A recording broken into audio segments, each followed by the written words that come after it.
gumagawa. Ano po?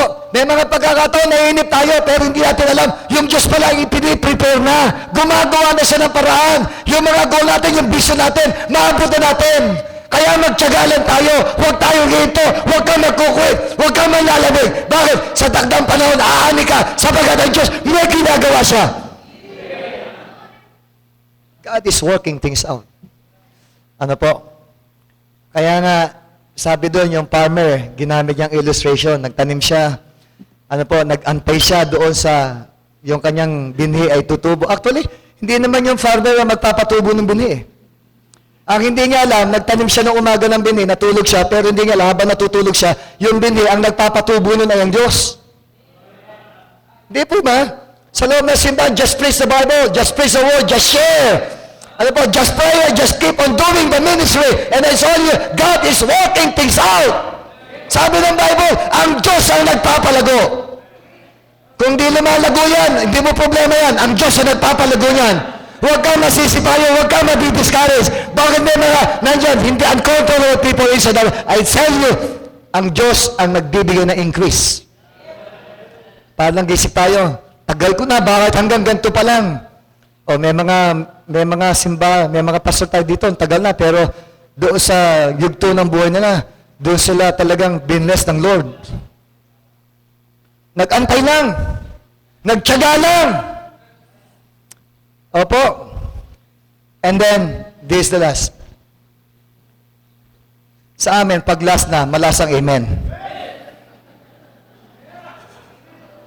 Opo. This is the sign. Opo. Sa amin na, ganun eh. Sabi ko, pag malakas ang amen, ang mensahe maiksi. Pag walang amen, ang mensahe mahaba. Oh, you need to choose. Ba, wala na...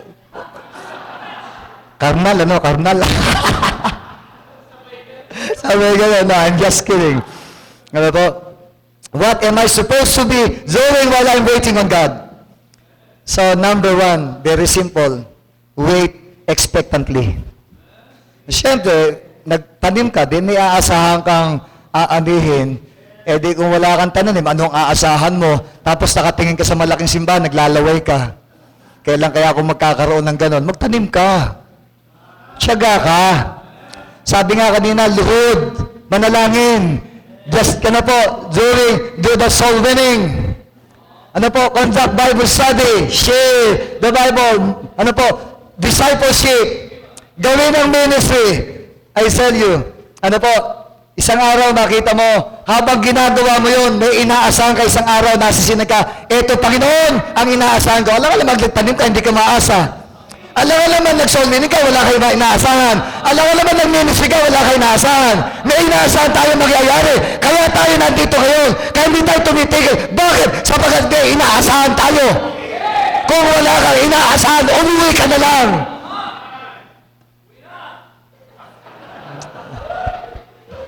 O kaya tayo nandito, may inaasahan tayo. Ano po? We should wait expectantly. Ano po? And then number two, sabi sa verse number 9, grudge not one against another, brethren. If you are going to wait quietly. Ano po? And I do believe when you are irritated, pag iritado ka, pag problemado ka, hindi pwedeng hindi ka magsasalita.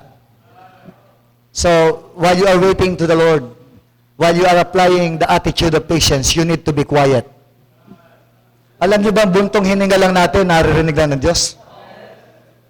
Pihira naman gawain to, pampihira naman. Ala ka na masabi, kundi puro pambihira. Ano po? Ano ba yan? Oh, may mga member tayo, pastor, di po ba? Pagpunta ng simbahan, pambihira, pagpasok pa ng simbahan, nakakunot noon na. Paglabas sa simbahan, nakakunot noon pa rin. Hindi mo malang makita, nakangiti. Kapag pumasok sa simbahan, parang hindi Kristiyano, parang pinagsakluban ng langit at lupa. Parang pasan-pasan niya ang daigdig. O di ba mga yung parang lulugo-lugo? May mga pastor din kaya parang lulugo-lugo. Pag akit na lang stage, smart! Tama po? Buksan po natin ang ating mga bed. Lakasan mo naman.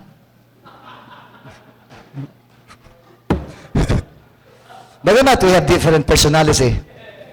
Ano po, talagang may pastor na pag nag-preach, diba, parang pare. Pastor na, pero pare.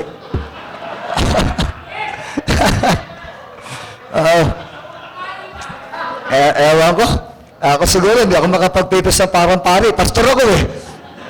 Sabi ng bayo, praise the Lord!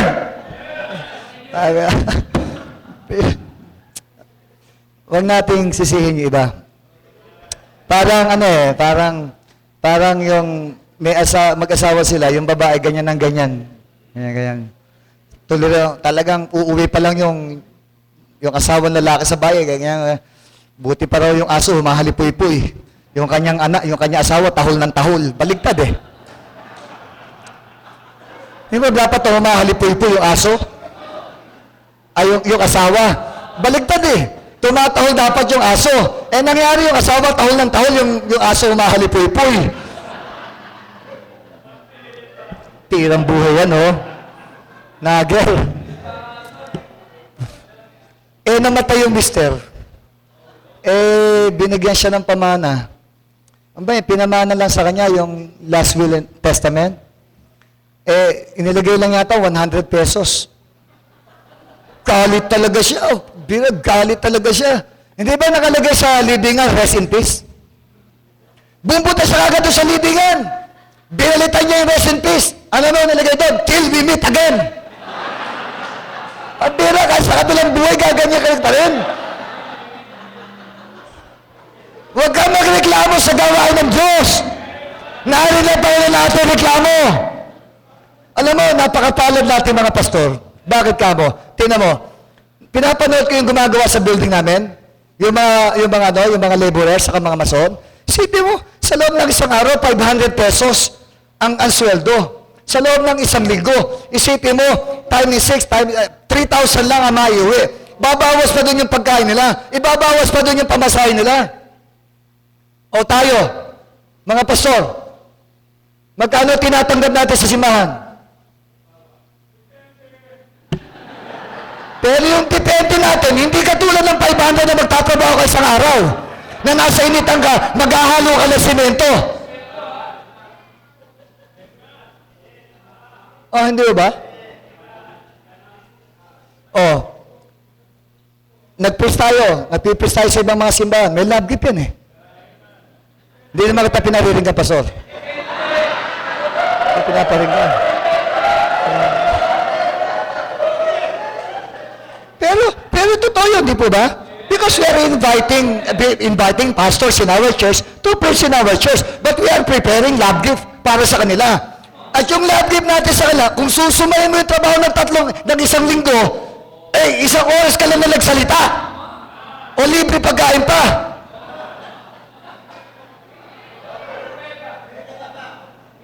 Tapos may reklamo ka pa. Ka na magreklamo? Bira ka naman, oh. Kaya sabi ng Bible, di ba? Grudge not one against another. Keep your mouth shut. In spite that you have problems, please be quiet. Huwag kang magkasala sa iyong salita. Ano po? Kaya bawal yung pagbibirong, alam mo, baka mamatay ka, baka ikaw unang mamatay. And then this last, verse number 7. Therefore, I will look unto the Lord. Oh, sorry. Number 3, wait confidently. And God used Job. Ano po? Because Job never lost his confidence in all that he did. Pambira, ang daming mawawala. Yung asawa niya hindi nawala. Ano?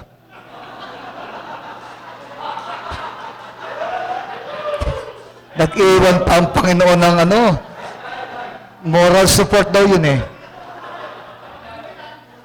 Hindi ba sabi ng Bible, everything that Job has lost, double by God? 10 yung anak niyang nawala eh. Pinalitan ng 20. 20. Ikaw nga, manganak ka nga ng taon-taon sa loob ng 20 taon, di ba parusa yan? Huwag kang mag-alala, paparusahan din ng Diyos yung mga yan. Basta ikaw, please mo lang, magkaroon ka lang ng patience. Amen po? So may mga bagay tayong hindi natin kayang kontrolin. May mga taong hindi nagbabago. May mga problemang hindi natin maipaliwanag. Pero maliwanag ang Biblia, ang Diyos naririyan lang. He controls everything. Siya po ang bahala. Di natin alam, gumagawa siya sa likuran natin. Tayo po'y natutulog, kuminsan di ka makatulog, pero alam mo, ang Panginoon gumagawa pala, hindi mo alam. Just do the work. Ano po? Just be faithful. Ano po? Just have patience. And I tell you, God will reward every one of us. Isang araw din, magkakaroon din tayo ng ganito. Bakit ba hindi? Mas malaki pa dito. Amen? Bago yung Trailblazer, Pastor. Pag nakabili ko, Pastor, luma na yan. O di ba? Luma na yan. Pag nakabili tayo ng Trailblazer, luma na kanya sa atin, bago pa. O, kaya huwag tayong maingit. Darating din tayo dyan. Amen? Darating din tayo dyan. Ang importante, nandito, meron lang tayong patience. Tuloy-tuloy lang tayo, just we are doing the work. And I tell you, isang araw, aani rin tayong lahat. Ano po? Tayo po yung mukot pumikit. Salamat po, Panginoon Diyos, sa salita mo. Salamat po, Ama, sa mga prinsipal na binigay mo sa amin. Ito po, dalangin namin tiling sa pangalan ni Kristo Jesus. Amen. Praise the Lord. Amen. Praise the Lord. Amen. Sabi ko sa inyo, masaya eh. Yan ang revival. Nakaka-bless talaga. Magre-reklamo pa ba tayo? Eh, pambihira. Pero nahulaan ni Pastor Romay love gift. Nahulaan niya. Ganun po talaga yon. Aba, isipin mo naman na pinaunlakan ako na anyayahin siya. At sino naman ang makakatiis noon? At kami naman mga pastor, hindi naman nagdidiman sa mga churches na pagsasalitaan. Pero ang Diyos ang nagpo-provide ng ating mga pangangailangan. Napakabuti po ng ating Panginoon. Salamat sa Panginoon sa mga paalaalang mensahe. At I believe yung mga ibang mga bagong pastor, ano po, yung mga, ganito, no? Ako, nakaranas ako noon. Aaminin ko sa inyo, nung umatenda ko kina Pastor Joey Sauco, pero kakaiba yung dating sa akin. Sabi ko, ang tagal ko na sa ministry, Pastor Jerry, parang nanliit ako. Pero ginamit ng Panginoon yun para lalong lumawak ang aking vision. Sabi ko, ang tagal ko na sa ministry, sila lang ba ang pagpapalain? Pero maling attitude yun. Nanalangin ako, Panginoon, pakicorrect mo po ako. As in, ayoko nang pumunta sa ibang simbahan eh. Baka mas makakita ko na mas malaki doon eh. Lalo na gulong. Gulong sa higaan. Pero kung naramdaman niya, mga kapatid, normal lang yun. Pero ang hindi normal, yung tayo mag-re-rebelde sa Diyos. Di ba? Alam nyo, minsan may pagkakataon na, alam nyo, yung pagkakonstruct, nakakamatay po ito. Tanong nyo kay Pastor Menelo, buti nga, buhay pa tayo eh. Pastor Jerry, yung building mo, babagong flooring, di ba? Ipinag-pray kita. Yung every Saturday, magpapasweldo ka. Nagsimula ako dito, 10 yung manggagawa ko. Ang sabi nung aking master carpenter, Pastor, 3 lang, kaya na to eh. Alam niya ba, nagtayo nito 4 na tao. At magpo-flooring lang kami, saka lamang po kami nag-e-extra. Natuto na ako. Nung una, 10 eh. Aba, sobrang dami ng tauhan ko, Pastor Jerry. Nakita ko nung ako'y bumili ako ng semento. Ako nagpunta sa hardware eh.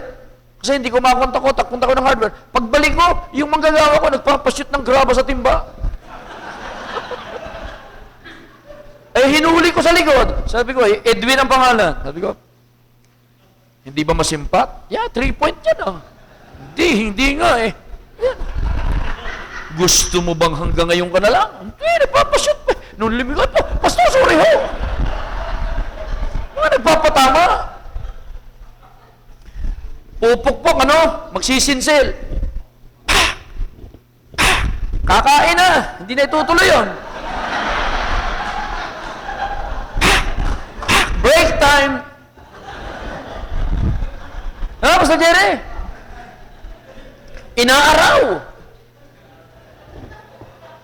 Kaya yung mga wala pa construction, kung gusto nyo mabuhay na matagal, huwag na kayo mag-pray niyan. Pero tama ang mensahe, God is in control. Bakit ka matatakot, Pastor Jerry, di ba? Kontrolado ng Diyos. Kapag ang Diyos ay nagbigay, lulubusin niya. Bago ko tawagin ang magpapawit, alam niyo itong I-beam namin. Ma-example ko lang sa inyo. Sabi ko sa mga members, pati yung sa ibaba, sabi ko sa members namin, yun ay prayer meeting. Sabi ko, mga kapatid, sino sa inyo ang merong inaasahang darating na pera sa inyo ngayong month? Nakalimutan ko na kung anong month yun. Agosto din ata yun. Sino sa inyo merong inaasahang darating na pera? Pakitaas ang kamay. Ay, wala nagtaas ang kamay. Kung mautak ang pastor, mautak din ang miyembro. Di ba? Oh, see? Taas ang kamay. Yung walang sabi ko, may inaasahan? Wala nagtaas. Okay, wala nagtaas ha. Ngayon, panibagong tanong, Pastor Eugene, sinong walang inaasahang darating na pera ngayong month na to? Abay, wala rin nagtataas. Ano ka ba talaga? Magpakatotoo tayo. Yung walang inaasahan ngayong month na to, pakitaas ang kamay. Naging honest. Taas. Wala naman talagang inaasahan eh. Okay, itong month na to, ito ang ating tipan, itong ating covenant. Ipagpipray ko kayo na magkaroon kayo ng pera. Pag may dumating na pera, hindi sa inyo yon. Ibibili natin ng I-beam. Ano ang tawag dyan? I-beam. Yun ho ang ibinili namin. Yan, members ko kaharap. Wisdom po ng Diyos yan. Hindi ako propeta. Pero ang Diyos, hindi lang po pera ang ibinibigay, pati wisdom. Ewan ko kung saan nila pinagkukuha, pero ako'y naniniwala, padala ng Diyos. Kahit po itong air condition na to, padala po ng Diyos yung perang yan. Ang nakakalungkot lang mga kapatid, mga lingkod ng Diyos, ito lang po ang gusto ko lang i-correct sa ating lahat. At alam ko, sasangayon kayo sa akin. Pag nakakita tayo, actually, yung aking mission po, yung aking best friend, 3 palapag na rin ang kanyang building doon. Wala akong Amerikano eh. Ako gusto kong Pastor Jessing makasama sa iyo sa Amerika. Alam mo ba yon? Paki-apply nyo naman ako. Gusto ko din. Pastor Melo. Pero ang punto sa ito, hindi ako after doon sa mga nagpunta ng Amerika, Pastor Eugene. Ang nakakalungkot lang, nakakasakit sa kalooban ng Diyos, may mga nagtatanong sa akin, Pastor Melo, 5 palapag nga naman, sino ang supporter mo? Wala pa eh, ikaw pa lang. Amerikano agad ang iniisip. Hindi ba kayang ibigay ng Diyos yan? Mga kapatid, ako hindi pa nakakahipon ng eroplano. Itong mga miyembro ko nanggaling na ng Europa, nanggaling na ng Dubai, nanggaling iba't ibang bansa. Nagpapakwento na lang ako. Si Pastor Jesse kanina, nag-illustrate iba't ibang state sa Amerika.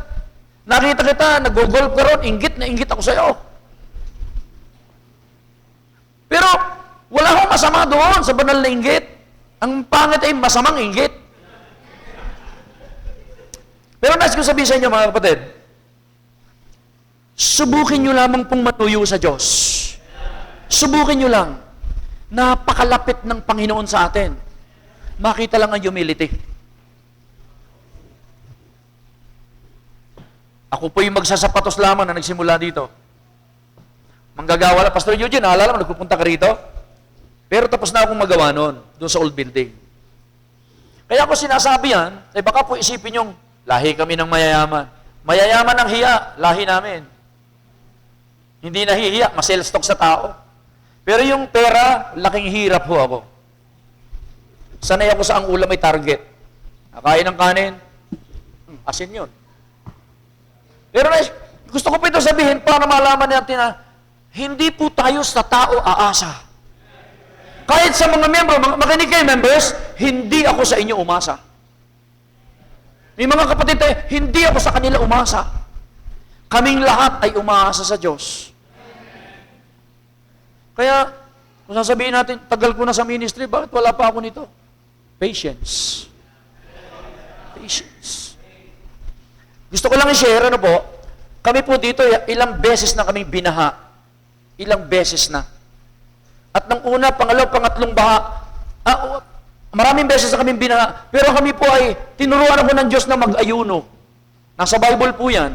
Ang sabi ng isang pastor, kanya-kanyang ministry yan, kanya-kanyang conviction yan. Hindi po. E di ang Panginoon sa Kristo, conviction niya lang yun, sa atin, hindi. You see? Nag-ayuno kami, bawat isang miyembro po, kinausap ko, tigi isang 24 hours. Hard po na fasting. Walang tubig, walang pagkain, dedicated talaga sa Panginoon ang intention